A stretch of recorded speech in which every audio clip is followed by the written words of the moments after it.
Hello, this is Becca from Willow Hill Designs, and today I am sharing my completed monogram prompt from the Roxy's Journal of Stitchery, Volume 4.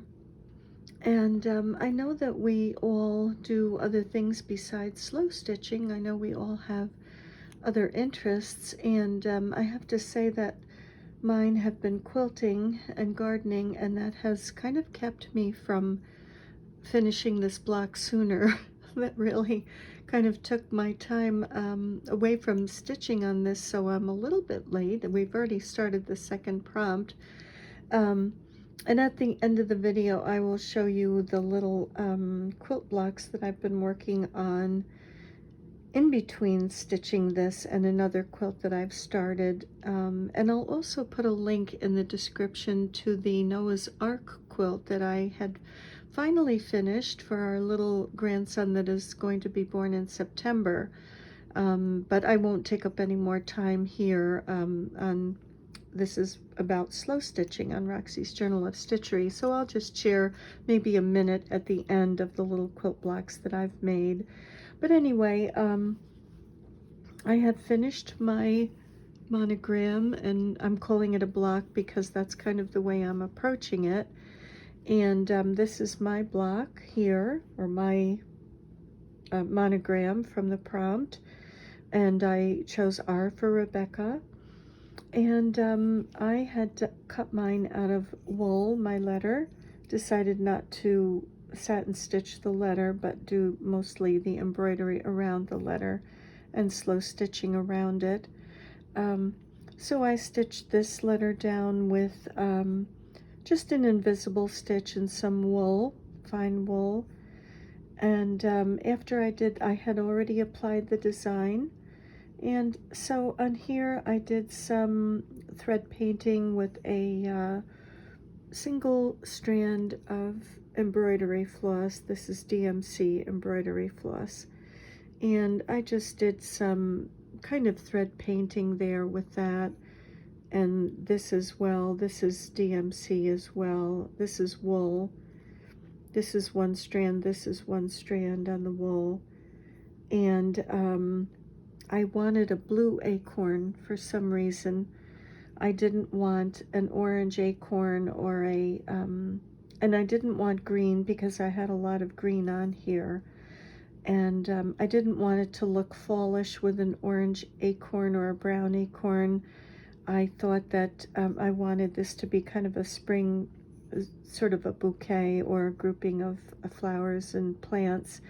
And so I decided to do the bluish, it's sort of a bluish, greenish, grayish kind of, sort of a pale duck egg blue thread, and I love that. These are like last year's acorns. And so those are done also with one strand of thread. This is wool. And then I did some lazy daisy stitches here. In a lighter color, and I think I used, I don't know if that's two, yes, that's two strands for the lazy daisy, and then a darker color in between. And I used a darker color green in an outline stitch for this, the branches of this greenery. So I did 3 of these kind of oak leaves here. And then this is 2 strands with an outline stitch, and this is wool, this is wool, and this of course, and these are wool. These are a thicker wool thread, and this is a pearl cotton. I think it's a size 5 if I'm not mistaken. I don't think that's an 8, I think that's a 5. And there's some sulky thread, can't talk, that I used for these gold wedding bands, which I've been happily married, and so I thought that would be nice to include those. And some of the threads that I used were these Aurifil wool threads. These are really very nice threads, and they're fine. They're a fine thread. It's almost like using one strand of DMC. So that's a fine if you wanted to get, you know, just if you didn't want something too chunky. So that was nice. And the colors that I used were this for the acorn caps, this for the flower here, and this for the center, kind of just to give a little shading around the center of this flower, and this orange for the French knots in the center here. And I use this to just sort of put a little shadow in the acorn caps. I was going to do a cross hatching on here, the way acorns sort of have that look, but it just didn't, it was a little bit too chunky. It just didn't quite look right. So I left that off. This little flower here, which I wanted it to be kind of raised like a 3D look.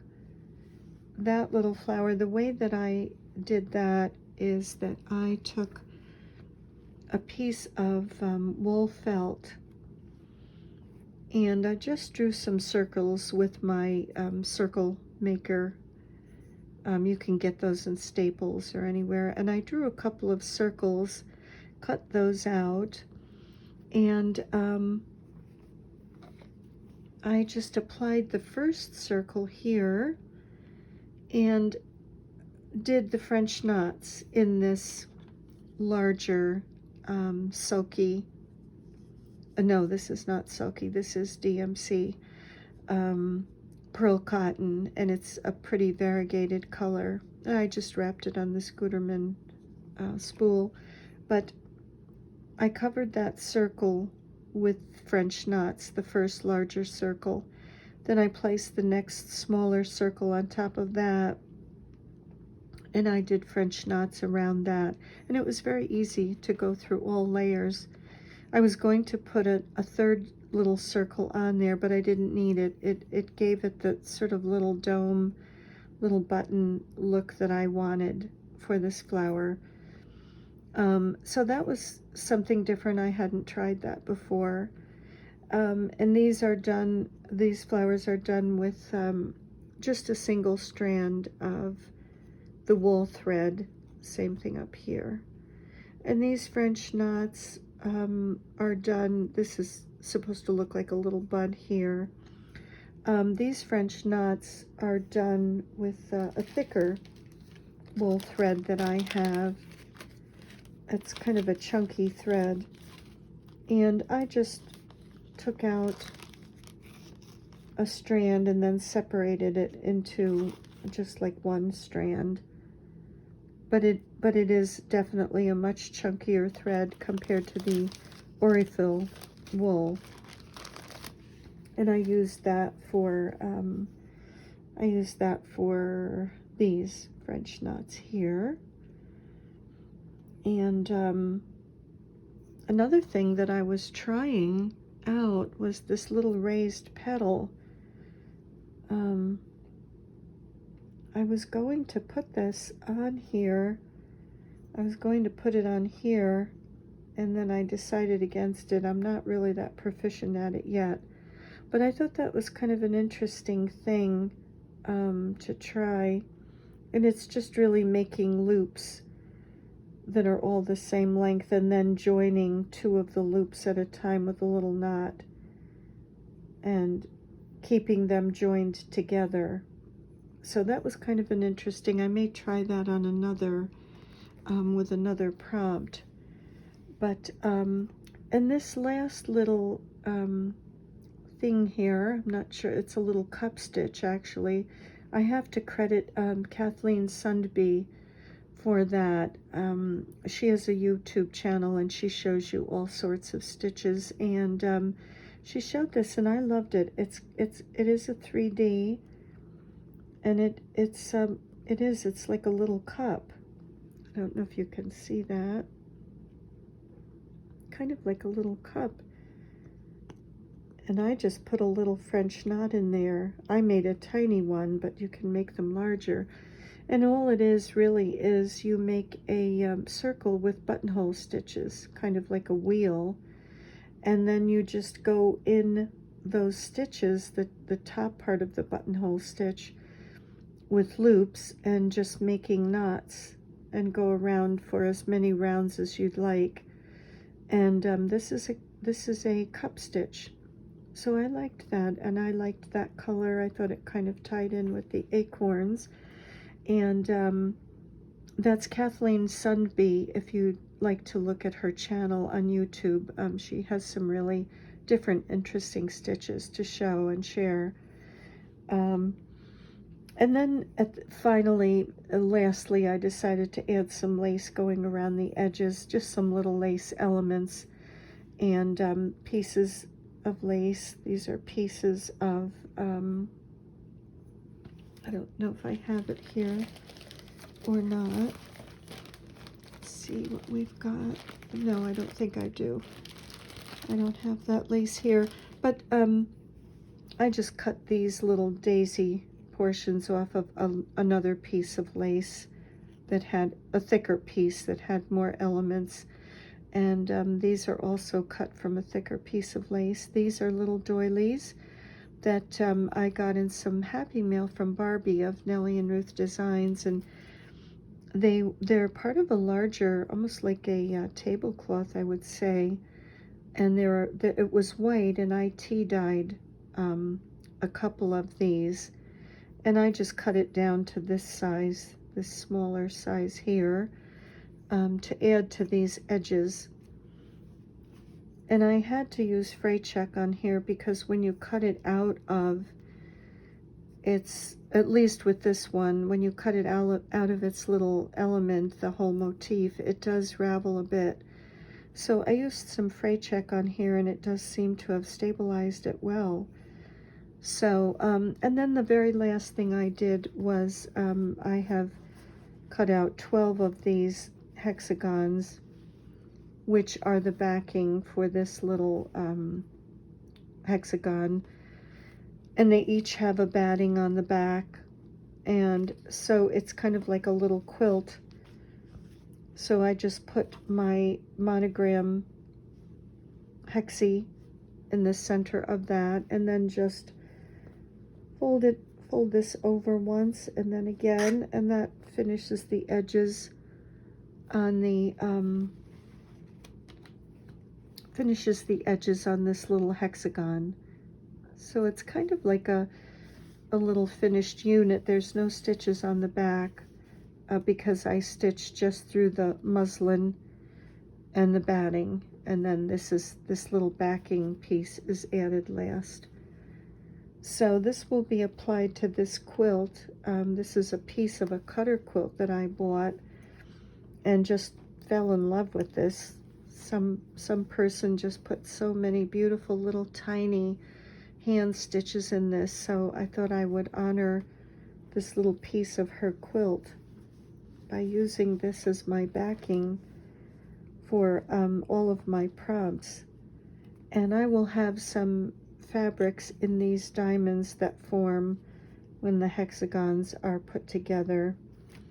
So I will pick out some fabrics, but I have to see what the other blocks look like that I finish. So the next prompt is lace, and I don't really know how I'll approach this, truthfully. Just thinking, but I'll just share. This is probably my favorite piece of lace. I love this. I think this is beautiful. This came from South Africa, and I love this. I don't know how I will use this on here, but haven't gotten that far yet. And I also love this as well. I think this is beautiful. So I don't know if this will find its way on there too or not. And the other thing I was thinking of is that I have some cigarette silks that I've collected over the years, and I was thinking maybe that would be pretty to put on a hexagon. Maybe a cigarette silk might look interesting. I think that's really beautiful. I was just very fortunate to find these years ago. I haven't seen anything like it since. I don't think these are cigarette silk. I think this is just a silk, but I think those are beautiful. So I don't know, that may look pretty with this. I don't know really what the other prompts will be, so you don't know if there's a theme or not. But I was thinking of that. I thought that might be nice. Or I have these little butterfly silks as well. I could add a butterfly to the lace. Maybe that would be a nice way to go with this. I don't know how, again, I would do this, but I was thinking that that might be pretty on there. I had bought these to put them in a quilt. They're all different sizes, so I'd have to accommodate that with different size blocks, but I don't know. I thought maybe a silk on here would look very pretty. So that's kind of a thought. And I have these women of the world that also are very pretty too. That might look nice on there. There's Ireland and Switzerland and Germany. And let's see what's on the back of that. Canada. There's Scotland and Mexico. France. I think I have some doubles of these. Norway.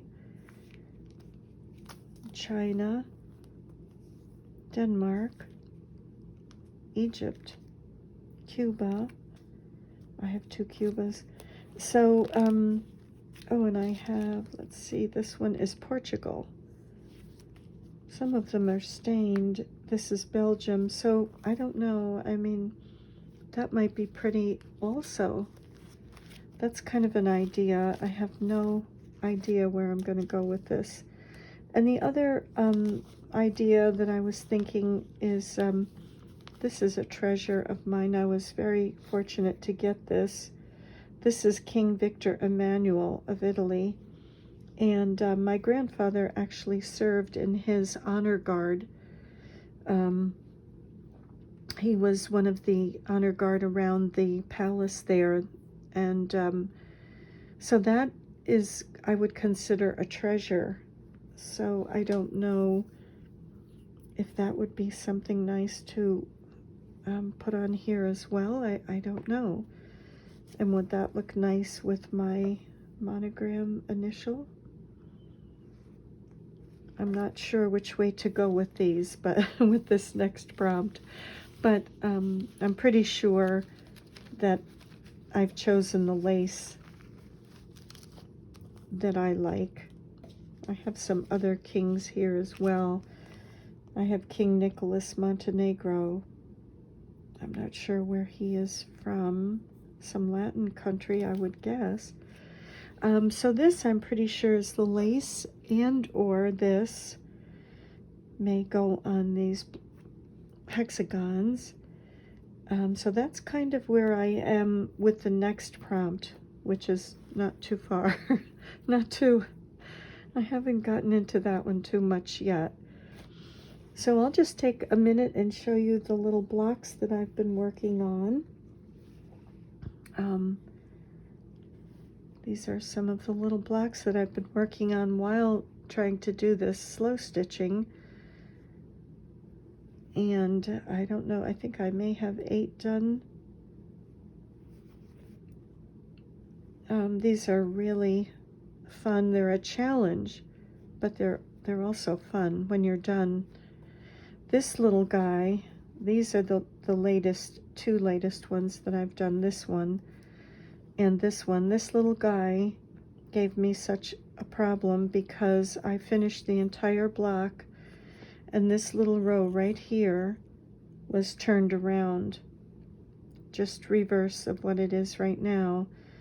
And so there was a navy blue stripe that went out into this star point, and these colors just merged into a stripe, and I thought, oh no, what did I do?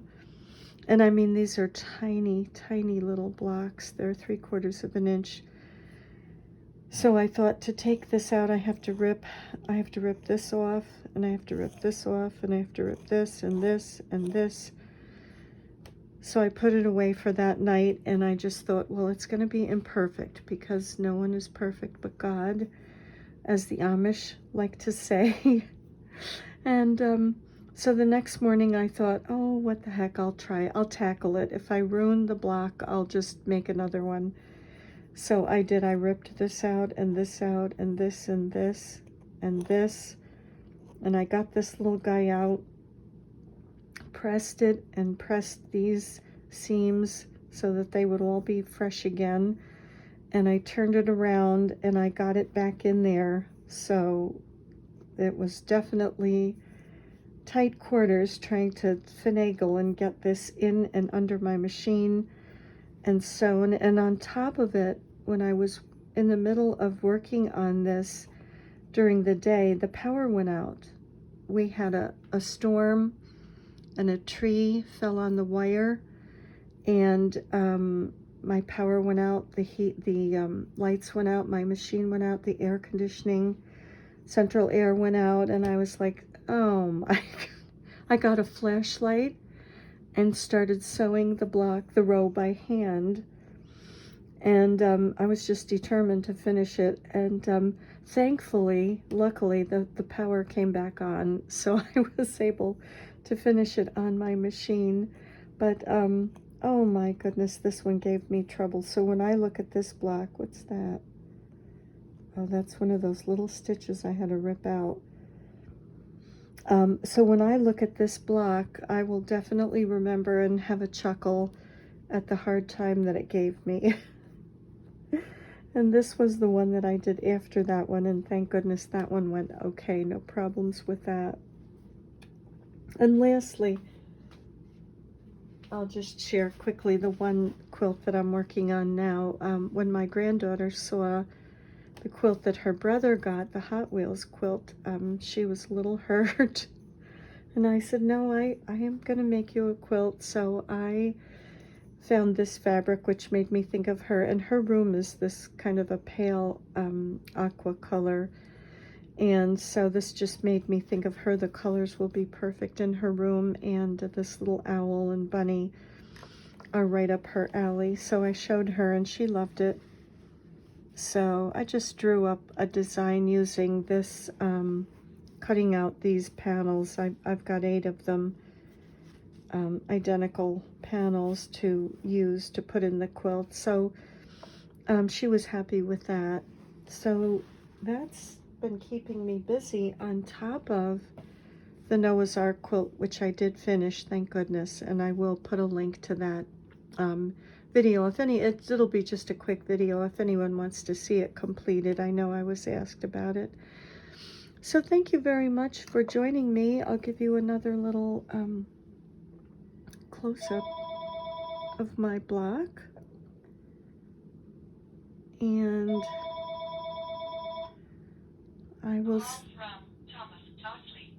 I will wish you happy stitching and many blessings.